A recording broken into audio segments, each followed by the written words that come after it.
गौतम बुद्ध अक्सर अपने शिष्यों को कहा करते थे कि दुनिया की सबसे तेज छुरी हमारी जबान होती है और दुनिया की सबसे खतरनाक हथियार हमारे शब्द होते हैं, जो बिना किसी खून खराबे के लोगों को अंदर ही अंदर मार सकते हैं। हमारे शब्द हमारी ताकत है, लेकिन यह हमारी सबसे बड़ी कमजोरी भी हो सकते हैं अगर हमें नहीं पता कि कब, कहां, क्या और कितना बोलना है। यदि हम सही समय पर सही इरादे के साथ सही शब्दों का प्रयोग करते हैं तो यह हमें एक सफल व्यक्ति बनाता है, लेकिन अगर हम सही समय पर सही इरादे से सही शब्दों के इस्तेमाल नहीं करते हैं तो यह हमारे जीवन को नर्क से भी बदतर बना सकता है। तो आज मैं आपको मौन के ऊपर एक कहानी सुनाऊंगा और यह कहानी आपके जीवन को बदलने वाली है, आपके मन की शक्ति का एहसास करवाने वाली है। आश्रम के सभी बच्चे जब दूसरे कामों में लगे होते थे तो एक बच्चा एक कोने में बैठा चुपचाप अपने आप में खोया रहता था। वो अक्सर किसी से ज्यादा बात नहीं करता था।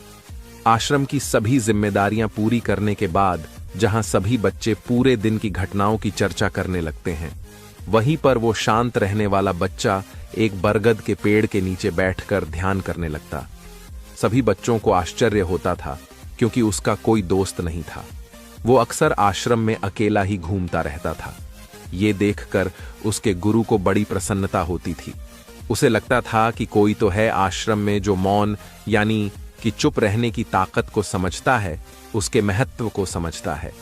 आश्रम के बारे में जब भी कोई जरूरी निर्णय लेना होता, उसकी राय जरूर लिया करते थे, लेकिन यही बात गुरुजी के एक दूसरे शिष्य को बड़ी खटकती थी। क्योंकि वो गुरुजी का प्रिय शिष्य बनना चाहता था, इसीलिए वो गुरुजी के सामने दूसरे बच्चों के कामों में कुछ न कुछ कमियां निकालता रहता था, जिससे गुरुजी उसे महान समझने लग जाए। अक्सर वो अपनी जिम्मेदारियां पूरी तरह से निभाने का दिखावा भी करता, चाहे उससे कोई सलाह ना भी मांगे, लेकिन फिर भी वो उन्हें अपनी सलाह देता रहता था। वो बहुत ही बातूनी शिष्य था और आश्रम के दूसरे सभी बच्चों में बहुत प्रसिद्ध भी था, क्योंकि वो सबसे हंसी मजाक करता रहता था, उनसे दिन भर बातें करता रहता था, इसीलिए उसकी सबसे दोस्ती हो गई थी। लेकिन जब आश्रम के गुरु उसकी राय ना लेकर दूसरे बच्चे की राय लेते थे तो ये बात उसे बड़ी खटकती थी। उसे ये लगता था कि वो उस दूसरे बच्चे से ज्यादा बुद्धिमान है, लेकिन गुरुजी फिर भी उसकी तरफदारी करते हैं। ऐसा नहीं था कि गुरुजी को बातूनी शिष्य के स्वभाव के बारे में पता नहीं था, लेकिन गुरुजी उसे अपने तरीके से सीख देना चाहते थे, ताकि उसकी ज्यादा बोलने की आदत, दिखावा करने की आदत, दूसरों में कमियां निकालने की आदत हमेशा हमेशा के लिए खत्म हो जाए और वो मौन रहकर ध्यान की गहराइयों को छुपाए। असल में हर सच्चे गुरु की यही इच्छा होती है। वो किसी तरीके से उस बातूनी शिष्य को एहसास कराना चाहते थे कि चुप रहने से ही उसे असीम सत्य को जाना जा सकता है। उस विराट का एहसास चुप होकर ही किया जा सकता है। एक दिन गुरुजी को एक तरीका सूझा। उन्होंने आश्रम के सभी बच्चों को अपने पास बुलाया और कहा कि मैं तुम सभी को दो दो हिस्सों में बांटकर अलग अलग गांवों में भिक्षा मांगने के लिए भेज रहा हूं, और जो भी दो बच्चे सबसे ज्यादा भिक्षा मांगकर लाएंगे, उन दोनों को आश्रम की सभी जिम्मेदारियां निभाने का मौका दिया जाएगा। अपनी बात जारी रखते हुए गुरुजी ने बताया कि भिक्षा मांगने से हमारा अहंकार खत्म होता है, इसीलिए हर शिष्य पूरे मन से भिक्षा मांगे। कोई भी इस काम को औपचारिकता में ना लें, वरना तो वो अपने जीवन का बहुत बड़ा ज्ञान खो देंगे। आश्रम के गुरुजी ने जानबूझकर बातूनी शिष्य और चुप रहने वाले शिष्य की जोड़ी बना दी।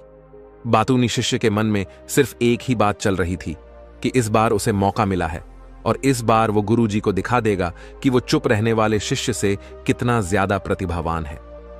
दोनों शिष्यों ने आपस में अपनी सहमति से निर्णय लिया कि दोनों गांव के अलग अलग जगह से भिक्षा मांगना शुरू करेंगे, ताकि भिक्षा मांगने का काम जल्दी खत्म किया जा सके। चुप रहने वाला शिष्य हर द्वार पर जाकर अपने हाथ जोड़कर अपना भिक्षा का पात्र उनके सामने कर देता। उसके चेहरे पर एक सादगी और उसकी आंखों में एक एकांत होता था, जिससे भिक्षा देने वाले उसे भिक्षा देकर अपने आप को अनुग्रहित समझते थे। वहीं पर दूसरा बातूनी शिष्य हर द्वार पर जाकर उनको कुछ ना कुछ ज्ञान देने लगता था, जिससे ज्यादातर लोग उसे बिना भिक्षा दिए ही लौटा देते थे।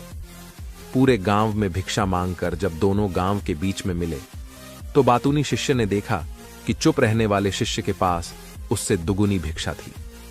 ये देखकर उसे मन ही मन बहुत ठेस पहुंचा। लेकिन जब वो दोनों भिक्षा का सामान लेकर आश्रम की तरफ जा रहे थे तब बातूनी शिष्य को एक चालाकी सूझी। उसने चुप रहने वाले शिष्य से कहा कि हमें अपनी भिक्षा एक ही थैले में डाल लेने चाहिए। गुरुजी ने हम दोनों को एक साथ भिक्षा लाने के लिए कहा था। चुप रहने वाले शिष्य ने बिना कुछ बोले अपनी सारी भिक्षा उसके थैले में डाल दी।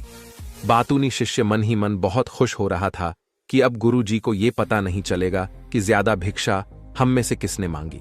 उसे लग रहा था कि गुरुजी मुझे इससे कम प्रतिभावान समझेंगे, इसीलिए उसने ये तरकीब लगाई। सभी शिष्यों के आने के बाद संध्या के समय जब सभी की भिक्षा तो ली गई तो इन दोनों शिष्यों की भिक्षा सबसे ज्यादा निकली।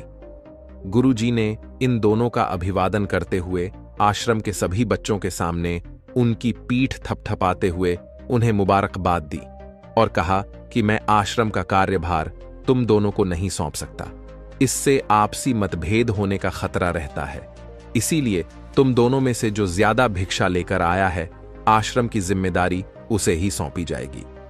जब उन्होंने उनसे पूछा कि तुम में से ज्यादा भिक्षा कौन मांगकर लाया था तो बातूनी शिष्य ने कहा कि गुरुजी, मैं इससे दुगनी भिक्षा मांगकर लाया था, लेकिन मुझसे गलती हो गई कि मैंने वो दोनों भिक्षा एक ही थैले में डाल ली। मुझे नहीं पता था कि आप ऐसा निर्णय लेने वाले हैं, वरना तो मैं अपनी शिक्षा का थैला अलग ही रखता। इस पर गुरुजी ने चुप रहने वाली शिष्य से पूछा कि क्या तुम इसके बाद से सहमत हो? क्या तुम इससे कम भिक्षा लेकर आए थे? ये सुनकर चुप रहने वाले शिष्य ने कहा कि गुरुजी, मेरे पास ऐसा कोई साधन नहीं है जिससे मैं ये साबित कर पाऊं कि मैं इससे ज्यादा भिक्षा लेकर आया था। असल में ये उल्टा बोल रहा है।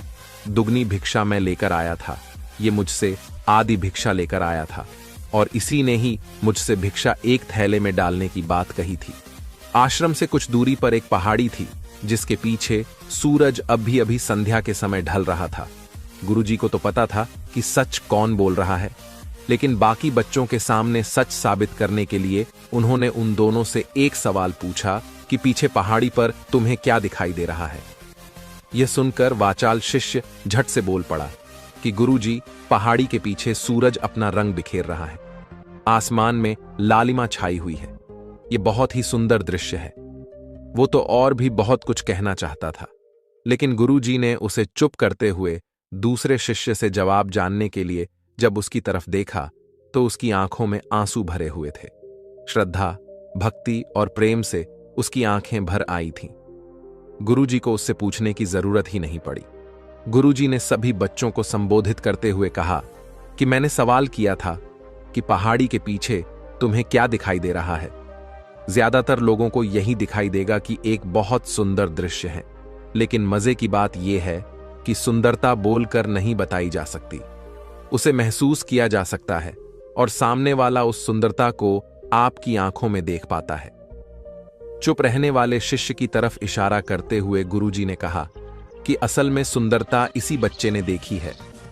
दूसरे बच्चे ने सिर्फ सुंदरता की उपव्याख्या की है, लेकिन इसने वास्तविकता में उस सुंदरता को महसूस किया है। अपने आप को ऊंचा दिखाने की सभी कोशिशें नाकाम होती देख वाचाल शिष्य वहीं पर फूट फूट कर रोने लगा। उसको चुप कराते हुए गुरुजी ने कहा कि बेटा, मुझे पहले से पता था कि तुम झूठ बोल रहे हो, लेकिन मैं तुम्हें उस झूठ का एहसास कराना चाहता था। सभी बच्चों को संबोधित करते हुए गुरुजी ने बताया कि शब्द जाल की तरह होते हैं। हमारे ज्यादा बोलने की वजह से बहुत सारी समस्याएं पैदा होती हैं। जब कोई आदमी एक बात को बढ़ा चढ़ाकर बोल देता है तो उसे सिद्ध करने के लिए वो शब्दों के जाल में फंसता चला जाता है और इसी वजह से अंतर्मुखी होने की बजाय वो बहिर्मुखी होता चला जाता है। वहीं पर जिस भी व्यक्ति को अपनी अंतर यात्रा करनी होती है, उसे सबसे पहले चुप रहना सीखना होता है। जरूरत से ज्यादा बोलना या फिर हर वक्त बोलते ही रहना, ये सब हमारी अंतर यात्रा में बाधा बन जाती है। जब आप चुप रहने का अभ्यास करते हैं तो आप अपने साथ वक्त बिताने लगते हैं, जिससे कि आप अपने एकांत को जान पाते हैं। और एक बार अगर मन में एकांत स्थापित हो जाए तो आपकी आंखों में, आपके चेहरे पर वो सादगी, वो एकांत, वो स्पष्टता की झलक, सब कुछ सामने नजर आने लगता है। कुछ साबित करने को नहीं रह जाता, कुछ बताने को नहीं रह जाता, सब कुछ आंखों में देखा जा सकता है। चुप रहने वाले शिष्य की तरफ इशारा करते हुए गुरुजी ने कहा कि अभी जो दृश्य है इस बच्चे ने देखा, वो ज्यादा बोलने वाला आदमी कभी नहीं देख पाएगा। वो अपनी बुद्धि से तर्क वितर्क करता रहेगा कि उसे क्या क्या दिखाई दे रहा है, लेकिन उसमें से वो महसूस कुछ भी नहीं कर पाएगा। उसे दिखाई दे जाएंगे पहाड़, सूरज या फिर उसकी लालिमा, लेकिन उस सुंदरता को, उस विराट को, उस अद्वैत को वो कभी नहीं देख पाएगा। अगर चुप रहने की कला सीखनी है तो तुम्हें सबसे पहले एक बात ध्यान रखनी होगी कि तुम्हें किसी को भी प्रभावित करने की कोशिश नहीं करनी है। ज्यादातर लोग इसी वजह से ज्यादा बोलते हैं क्योंकि वो दूसरों को प्रभावित करना चाहते हैं, अपने आप को साबित करना चाहते हैं, और उस साबित करने के चक्कर में वो शब्दों के जाल में फंसते चले जाते हैं और धीरे धीरे वहीं उनकी आदत बन जाती है। अगर कोई व्यक्ति दूसरों को प्रभावित करना चाहता है तो वो कितने लोगों को प्रभावित कर पाएगा? उसकी ये भूख बढ़ती जाएगी और वहीं संसार में सभी को कभी भी प्रभावित नहीं कर पाएगा।